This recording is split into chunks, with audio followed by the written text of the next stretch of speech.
bem-vindos ao terceiro episódio do nosso podcast Mentes Curiosas da Escola Profissional de Felgueiras. Temos como convidada a doutora Dalila Costa, que também conhecida por todos os alunos que frequentam a nossa escola. É no gabinete da nossa psicóloga que tantos alunos encontram apoio.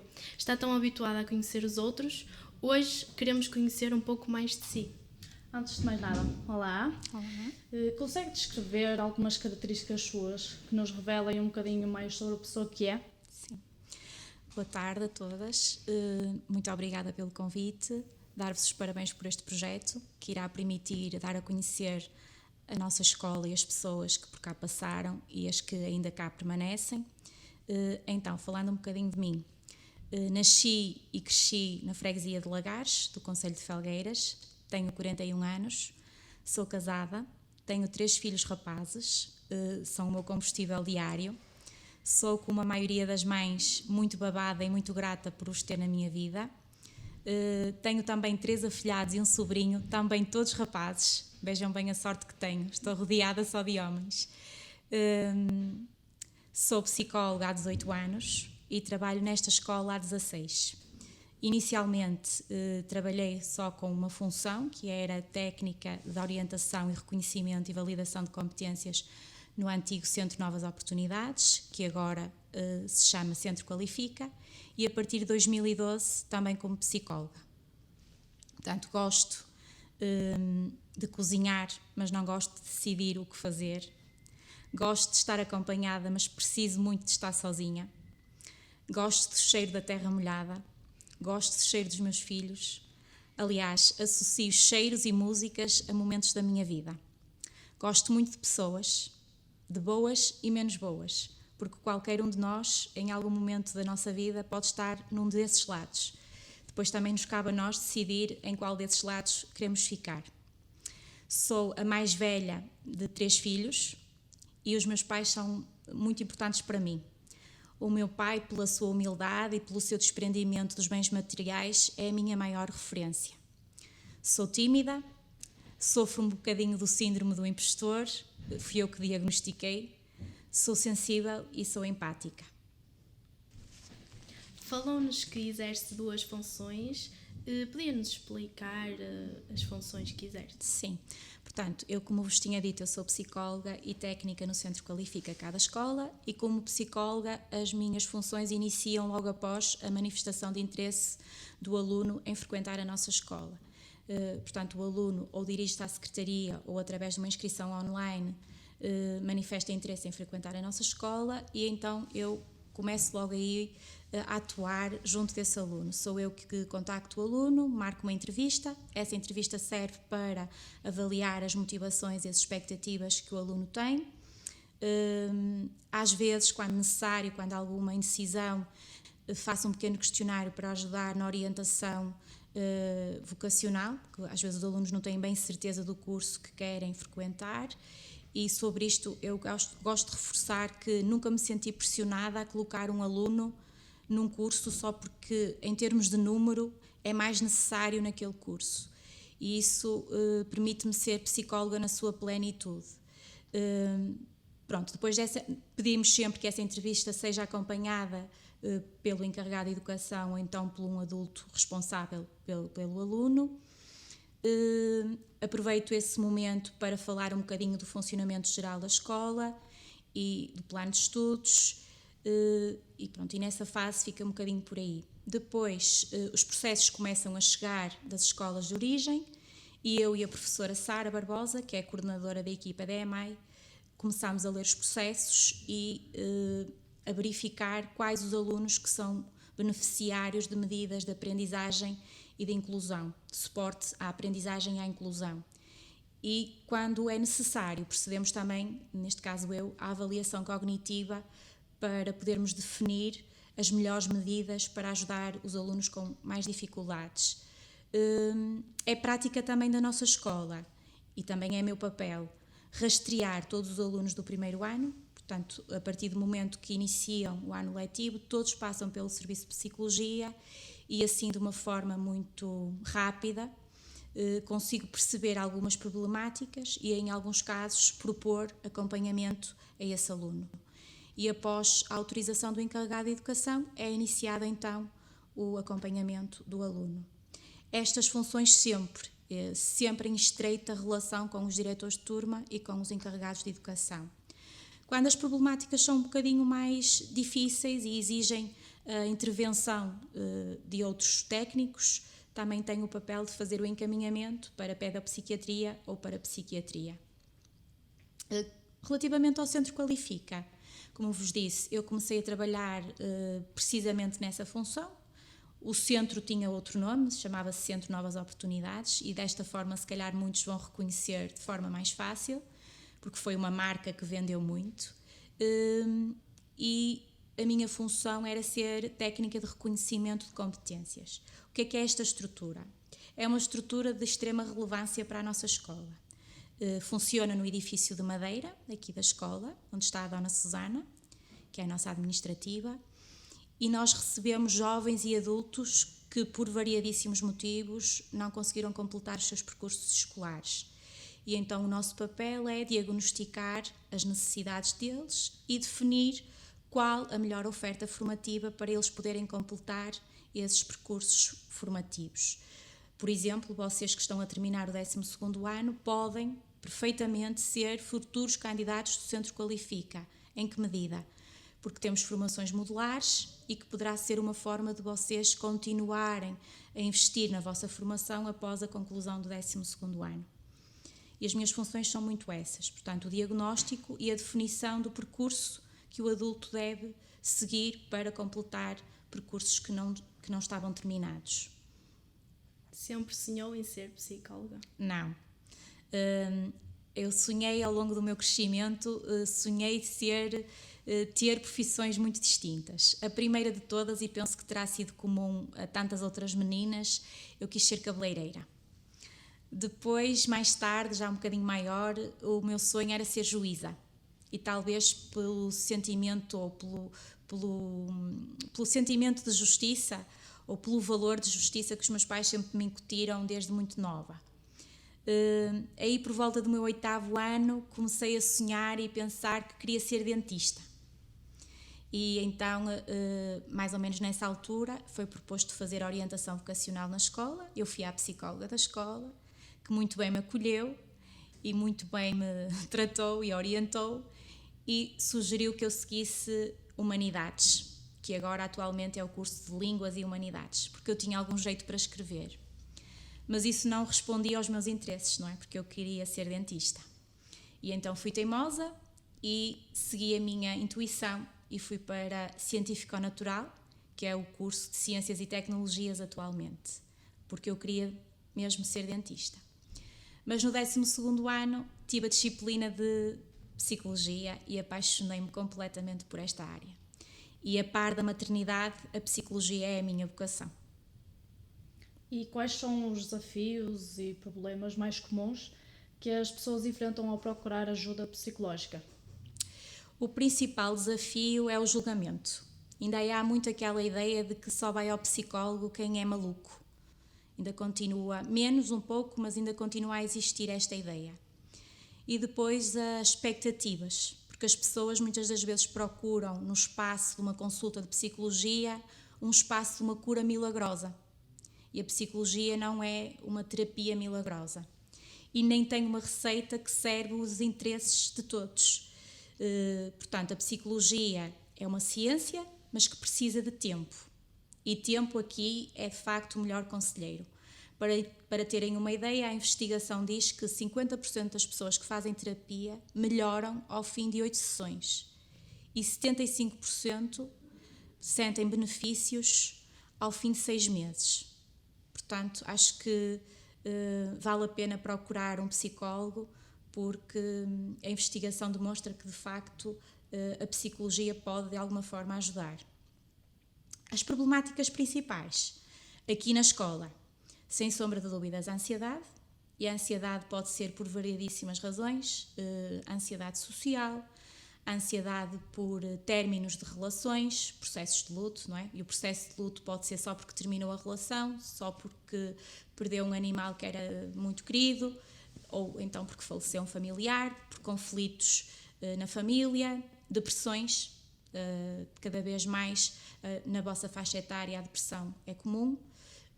Questões de autoestima, portanto temos cada vez mais meninas e meninos com baixa autoestima, e essas são as principais problemáticas aqui da escola. Os tempos estão cada vez mais avançados na tecnologia, como nós sabemos. De que forma é que isso influencia na sua área de psicologia? A evolução tecnológica é efetivamente muito benéfica para todas as áreas e para a psicologia não é exceção. No entanto, eu ao responder-vos a esta pergunta não posso deixar de pensar nas duas faces da moeda, portanto, a influência positiva e a influência negativa. De forma negativa, temos, como vos falei há bocadinho, das questões de autoestima, portanto, a evolução das tecnologias, nomeadamente o mau uso das redes sociais, está estritamente relacionado com esta questão da baixa autoestima, porque a comparação é inevitável. Portanto, vocês, na idade em questão, procuram muitas das vezes nos influencers, não é? Alguma comparação e sentem-se depois muito desconfortáveis no corpo que têm. Isso faz com que, neste ponto de vista, a evolução tecnológica seja de facto negativa. Pelo lado positivo, permite, por exemplo, àquelas pessoas que são mais tímidas procurarem ajuda de forma mais fácil porque estão menos expostas e dessa forma é mais fácil, não é? Atrás do computador é mais fácil. E também, se há uns anos atrás pensássemos que iria ser possível realizar uma consulta de psicologia à distância, acharíamos isto impossível, até porque se defende sempre que a relação presencial é primordial para o sucesso da terapia. E hoje em dia isso é uma realidade cada vez mais presente e cada vez mais procurada. Pessoalmente, não me identifico e prefiro, e acho que a relação terapêutica fica a perder quando essa sessão não é presencial. E como vê o futuro da psicologia? A psicologia sempre foi uma área vista, uma profissão vista com grande futuro. Apesar de quando eu entrei para a psicologia, a par do curso de ensino, a psicologia era o curso com maior desemprego. Mas mesmo assim ela sempre foi vista como uma profissão de futuro. E atualmente, face ao momento que o mundo atravessa, e especialmente ao momento que o nosso concelho atravessa relativamente à crise financeira, cada vez vai ser mais necessário psicólogos e as escolas têm muito poucos psicólogos. Eu imagino a psicologia no futuro, ou pelo menos eu sonho e defendo muito a ideia de que deveríamos todos ter um psicólogo tal como temos um médico de família. Essa é a minha visão de futuro da psicologia. Porquê? Porque todos nós, em algum momento da nossa vida, vamos precisar. E procurar ajuda da psicóloga a nível particular é caro. E então isso é o motivo que leva a adiar. E isso faz com que depois se instalem problemáticas que serão mais desafiadoras para se resolverem e terão custos bem mais acrescidos ao Estado. Portanto, o futuro que eu imagino para a psicologia é esse, é quase termos o psicólogo como um médico de família. Como lida após fechar a porta do gabinete com os problemas e desabafos que os alunos lhe fazem? Consegue desligar ou leva alguns dos problemas para casa? É provável que estejam a pensar que o expectável seria eu responder, ainda por cima com alguns anos de experiência, que fecho a porta e os problemas ficam lá. Ou pelo menos ficam lá até ao dia seguinte, ou que ficam lá até quando tiverem que se voltar a pegar neles. Eu não consigo ser assim. Dependendo da situação e da problemática, eu sinto muitas vezes necessidade e faço contacto com o aluno ou com a aluna para saber como é que estão, como é que se sentem. Se este meu comportamento levanta aqui algumas questões éticas, é provável. Mas tu podes dominar todas as técnicas psicológicas, todas as teorias psicológicas, podes cumprir todos os princípios do código deontológico, mas se não fores um bom ser humano, isso de nada te vale. E, portanto, no dia em que eu sentir que o problema do aluno ou da aluna não me inquieta, eu fecho a porta, mas fecho a porta de vez. Porque nesse dia significa que eu perdi a minha maior competência, que é a empatia. E continuamos a assistir a um estigma na sociedade quando alguém diz que vai a um psicólogo. O que pensa sobre isto e que conselhos pode deixar a quem está a precisar, mas não vai por medo de ser julgado?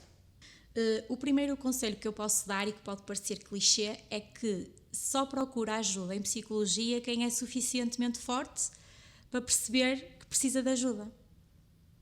E depois, dizer que a psicologia é uma ciência, que faz muito bem vocês desabafarem com um amigo, com uma amiga, isso é válido e faz muito bem, mas a procura de um profissional é diferente. Portanto, o conselho que eu posso dar é que a psicologia rege-se por um código deontológico. É obrigatório que o psicólogo esteja inscrito numa ordem. O maior conselho que eu posso dar é, às pessoas que são mais tímidas e mais reservadas, é que tenham em atenção se aquele psicólogo que estão a pensar procurar ajuda está efetivamente apto para desempenhar aquela função. E se assim for, podem ficar tranquilos que serão recebidos num espaço com uma pessoa com competências para o fazer sentir o mais confortável e o mais tranquilo para poder desabafar e para poder expor a sua problemática. Que conselho daria aos estudantes que estão a um passo da vida adulta? Olha, os conselhos vão muito da linha daquilo que nós fomos falando. Nós somos resultado das escolhas que nós fazemos.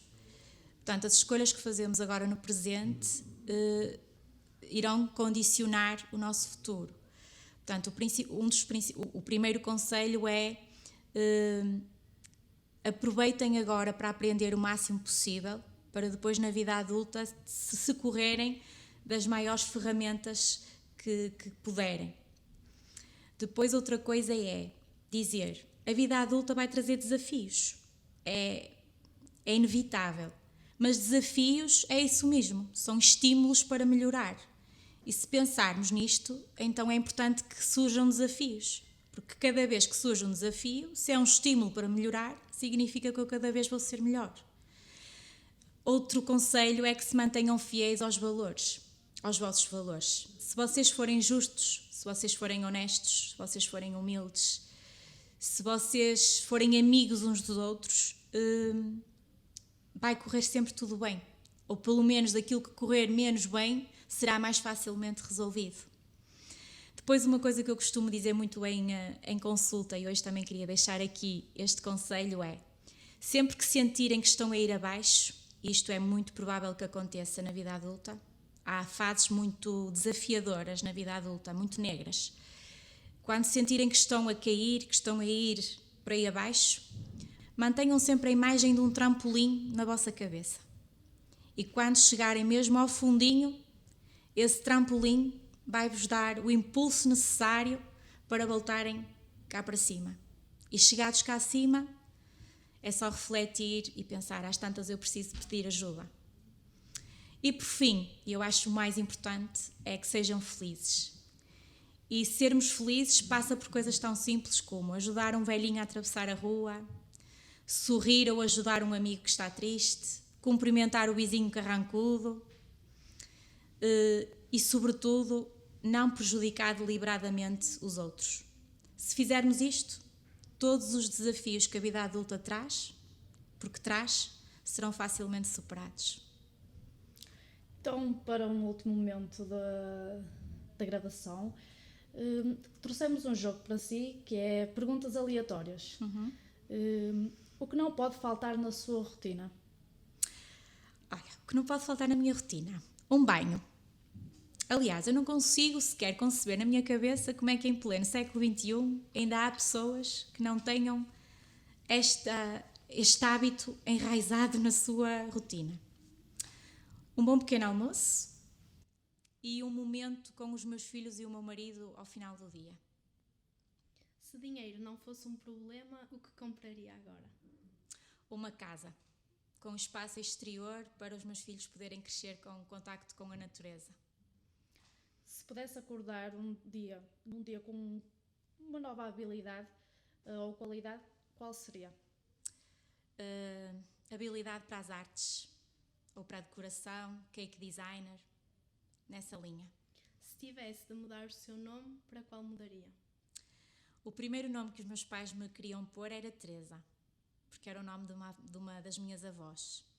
E se eu pudesse mudar, eu mudaria para esse nome, em memória dela, que perdi há relativamente pouco tempo. E agora uma última pergunta. O que considera ser a maior conquista da sua vida até agora? A maior conquista é os meus filhos e eu ter tido sempre trabalho na minha área de formação. Muito obrigada por estar aqui connosco e partilhar um bocadinho da sua história e ter aceito o nosso convite. Obrigada e até uma próxima. Obrigada eu, meninas. Tudo corra bem.